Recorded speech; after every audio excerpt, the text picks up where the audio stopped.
So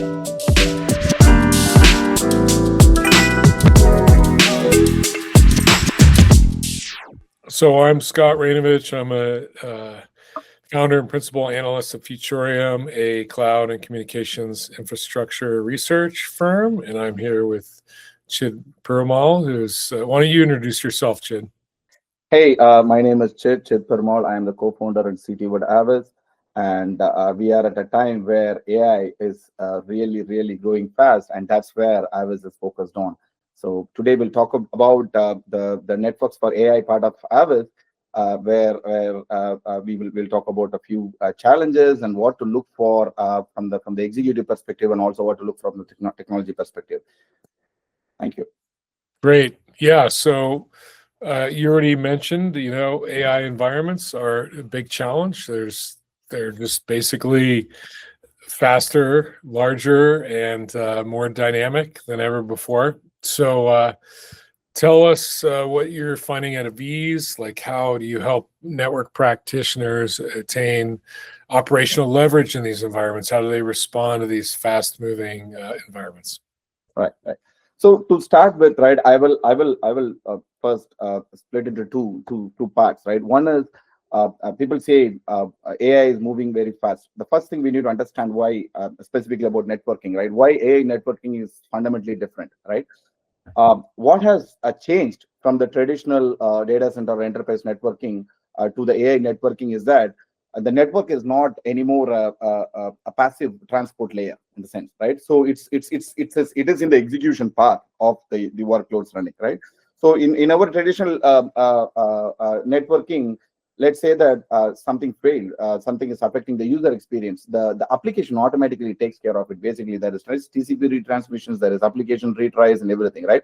But in AI environments, it's totally different, because it translates into idle time of GPUs, job retries, and then you have a collective worker operations which gets affected, right? So the most challenging part, or what is the basic about the AI networking is that the workloads has to be highly synchronized across thousands of GPUs at the same time, right? This synchronization amplifies and small imperfections or small a disturbance in the network can cause a bigger effect, right? So this is one of the biggest challenge with the AI networking, and that has changed at scale, right? So when it comes to the operation part of the networks, right? This breaks the fundamental assumptions, because the way we have built tools around it, right? Because we used to see like, okay, dashboards with time series database and device centric views and static traffic patterns and all those things, right? This is good for enterprise network, which is also distributed and disaggregated. But AI fabrics, if you really look at it, they really are the real distributed systems, and they are different than the classical networks, right? Now you asked another question about the operational leverage with AI, right? In my understanding, what we have experienced with customers at Aviz, right? At AI environments which are at scale, the limiting factor is not about the hardware availability or the software which is running on those things. It is purely the human cognitive capacity. The reason for that is it's not that, okay, you cannot simply say that, okay, let's increase the team size to manage this fabric by adding 10 more people into the tool. It is not the thing, because the failures are so subtle and transient that it's not about like throwing more engineers to solve the problem. It comes into like shifting the thought process and role of engineers. Instead of manually correlating a lot of stuff like logs and counters and everything, it should continuously look at the whole metrics in a more proactive way, right? So the humans comes in to just for the validation, right? It's not about saying that, okay, what it means is saying that when you get an alarm, or when you get an alert, we need to start rethinking how the network operations are made. What it means is like, okay, the alert should be contextualized. It's not about saying that, okay, it's too many alerts are coming, let's suppress and see what is happening, right? And the incidents should be correlated to a particular blast radius, and what is the impact. Is it causing impact on a particular path, or it is causing an impact on a scalable unit, or it is across the scalable units in the AI fabric, right? So it is not about putting not fewer engineers, but higher leverage engineers. Basically, that is what I think, right? So they should be able to operate this larger fabric with a system which understands what normal looks like and what actually truly matters in terms of the workload. Yeah. So what I'm hearing is that things are bigger and they're faster, and you need to automate them. Is that a good summary? Yes, that is correct. Yeah. And your customers have been doing that effectively? Yes, the customers have been looking at the way the customers are doing it is saying that okay, they are not looking at the reactive order. Some alert came. They are looking at the transient parts, right? They are collecting information very proactively, meaning to say that they are not looking for when the drop happens. It's basically looking at the queue length, looking at the buffers, saying that when are they growing, are they optimally used, is the ECMP parts effectively used, because it's a non-blocking fabric end of the day, right? So they are effectively looking at all these parameters proactively to see that okay, we don't react after we hit the problem. We monitor it and make sure that we understand that how the whole fabric is behaving for the whole all the AI workloads. Excellent. Excellent. So another topic I'd like to touch on is that you often have these heterogeneous environments, different vendors, different operating systems, different chips. Now, how are your customers managing this? They want to keep their networks open and interoperable, but at the same time they want to reduce the costs, avoid a lock-in. Like, how do they do that? So one of the things we are learning, talking with customers and other things, right? Heterogeneity in their AI networks is not a choice. It's a structural reality, because it is not about they need to. It's like okay, I can do go to heterogeneity probably 10 years down the line or 5 years down the line. They are looking at right now, right? It is inevitable, by the way. The reason for that is the infrastructure is evolving faster, number one, and this and more importantly, to support this infrastructure, we see multiple ASICs from different vendors saying that, right? So that's what it. And second thing is the performance requirements or the characteristics of the workload is also different, right? And cost optimization is not something saying that okay, let me look at the cost 5 years down the line and then like it is not periodic, like every 3 years, every 5 years. It is continuous, right? They are looking for every opportunity to see how they can do the cost optimization. Now let's talk about vendors, right? Based on our experiences, right, with Aviz, talking to customers, vendor lock-in, if you see, it's not a hardware problem as such. It's more of an operational problem, because one of the things you see that multi-vendor is by default needed for the AI fabrics, for the AI networks, right? There is no change about it. Now, what challenge you come, right? How do you operationalize it? Basically, every vendor has their own tools, right? Every vendor have their own semantics. Like every ASIC has their own counter semantics, and every vendor specific tribal knowledge is required to run through this. Because this becomes the challenge, and that's where vendor login is a bigger problem, right? So one thing we have seen is okay, this problem has to be solved, because meaning to say that you need to decouple the operations from the infrastructure. That's very important here, because the fabric is multi-vendor. There is no way about it. Now the operation should speak a common single language, right? There can be multiple nodes, multiple ASICs, and different types of computes and GPUs, right? But when you try to look at the operations, all you're looking for is saying that okay, is there a congestion happening, or is there a queue pressure, or is there a instability in the network happening continuously, right? So in a nutshell, what engineers are looking for, they are troubleshooting a pass, as I said earlier, right? They are not troubleshooting on a per device basis, right? They should not be categorizing the incidents or the alerts based on the vendor, saying that okay, this ASIC has a problem, or this switch has a problem, this optics has a problem. Rather than, they should look at the behavior, right? And the whole playbook for the automation should run across the fabric, rather than looking at okay, let's automate this vendor solution using a particular API or a particular controller. Rather, they should look at create a playbook which can automate it. right? This is what I see the ecosystem is going, right? So cost reduction comes with the operational simplicity, not just using cheaper switches or other things, because that is a given. You need to still have multi-vendor switches and multi-vendor ASICs, right? So that's what I see. So when you double down into these operational problems, right? The confidence of our customers, what we have seen, comes from the following things, right? One is a unified telemetry view of the whole AI fabric, right?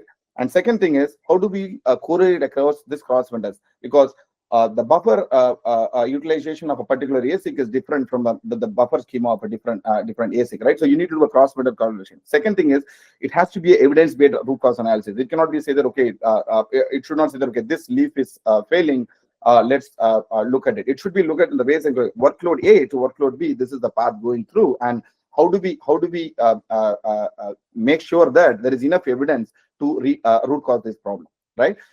When something goes wrong, execute wants a team to answer, okay, is this a fabric or a issue or a workload behavior, rather than they say, okay, is this vendor issue or that vendor? The engineer should not go into the cycles of saying that okay, a particular vendor has an issue or a particular network operating system have the issue, right? So heterogeneity, if you look at it in the AI network, is not a design choice. It's the reality what we see today. And multi-vendor and cost effectiveness comes through operationalization of the network rather than looking at the hardware itself. That is what I think.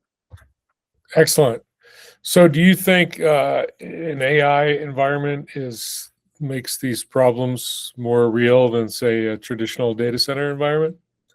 Yes, because one of the things is AI environment, as we started the conversation, it is at scale, right? Basically, we have thousands of ports, and we have microsecond behaviors and constantly shifting traffic patterns depending upon whether you are training or you are inferencing and everything, right? All these has to be synchronized, right? And most importantly, I said I used the word microsecond. It matters because the failures, if you look at in the AI fabric, they are transient, but they're very, very impactful, right? If you just miss a few buildups or small short congestion windows, right? These are momentary. If you look at it from the traditional or enterprise networking or data center networking, right? It is like, okay, fine, yeah, there's a queue buildup, then there is a bursty traffic happening, then it will recover, right?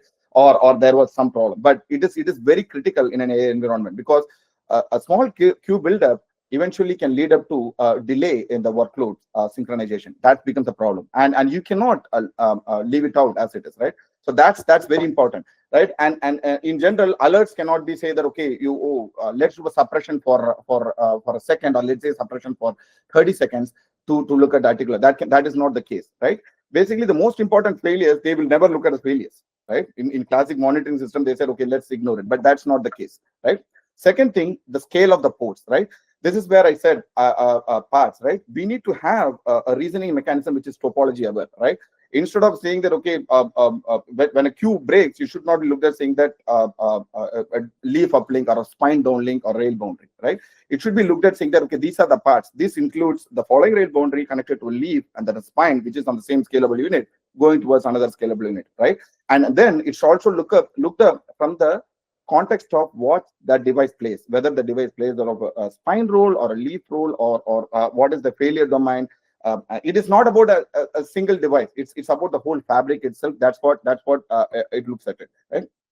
So that's another challenge with it. Okay, so in a nutshell, if you look at it, right, teams needs to prove, right, whether the network has caused the issue or is it actually the workload of the application. In order to prove that, you need to have a complete view of the fabric rather than looking at pointing to a specific link or a specific device. That is not the case. That's the reason at scale these matters a lot, and this proactive telemetry is very important, and that's where the biggest thing we see from the customer's perspective using AI fabric.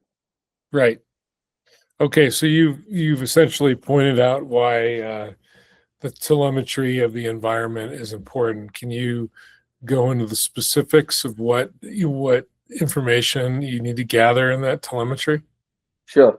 So when you say telemetry, there are two types, right? One is a typical telemetry. You look for the network health, or you look for the platform, you look for control plane health and everything which you send, right? And then we have this a traffic level telemetry, which gives you drops, counters, and other things, right?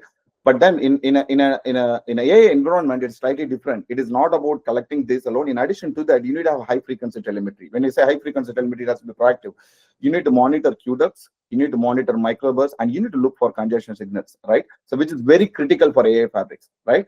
Because one of the things you see it the moment we say high frequency telemetry, it puts a puts a pressure on the devices which are emitting these signals, right? Because you are trying to send a lot of telemetry data into it, which causes not just the stress on the devices running, but also on the collection side of how much data. So the most important thing is that the network operating system or the software on the switches has to be a little bit more smart and intelligent, so that minimal level of correlation is done on the devices, on device itself, and export the necessary signals in a high frequency manner, right? So that's where it is. That's number one, right? Which is the optimization on the software side. Second thing is we should look for proactive signals, which is there congestion forming? Is a particular queues or filling up, right? Or there is a stress on the buffers thing, and what flows are flowing through which path, right? Which path they are taking across which SUs, they're going across SUs, all these. So these are different informations which we need to correlate, right? And what enables this is you get a standard telemetry which gives you the control plane health. In this case, in AI fabrics, I would assume that the control plane always be up and running, because that's stable enough network, because you don't see a lot of failures which can affect the control plane. The most important thing is you should look for the counters, standard counters. Then you should look for the signals which are smart signals, which are generated by the software to correlate, and then come to a conclusion saying that whether it's more of a predictive operations rather than the reactive thing. That's what I see. Telemetry must be very, very predictive for AI fabric. And second part of it is you should be selective, because the moment you start saying high frequency telemetry, right, we don't want a lot of data. We are looking for a specific data, and this comes from the capability, and the capability of the ASIC, the capability of the buffers and everything. And now you see, I'm coming back to the whole thing. Now we have the same problem, right? You have different ASICs, different vendor, they have different capabilities. Now you need to normalize this, right? That's where it said operations has to be normalized across multi-vendors, enabling selective telemetry to make sure that the AI fabric runs effectively. Excellent. That's great stuff. Well, we're ending the questions, but let me just come up with one last question. What do you expect this year in 2026? We're in January, so how are things going to change? What is Aviz preparing for this year? Yes. So what we have seen last year, I would say it was a teaser. I would say this year it will be like a full blown of AI fabrics. And as you can see in the industry, right, there is a lot of traction, and we see from the customers, they are coming up with the different combinations of multi-vendor solutions where they want to run their AI fabrics on, right? And this is pretty much on the challenge of getting the right compute GPUs and also the network devices for their fabric, right? So there we see a lot of heterogeneity, number one, right? And then the question is coming to saying that, okay, how do we operate it, right? And we would see that the industry is going towards a standard normalized operations for the AI fabric, unlike the enterprise networking, where it is a vertically integrated system, you can live with it, right? So that's what I see in 2026 from the customer's point, and that's what we are up to as well at Aviz, trying to solve this problem for a heterogeneous deployment, and looking to optimize the cost from the operations itself. That way, it can help customers, and it can eventually we can scale faster with the industry trend. Excellent. That's great stuff. Well, thanks a lot for your time, Chid. Look forward to following these trends with you throughout the year. Thank you, Scott. Thank you for your time. Appreciate it.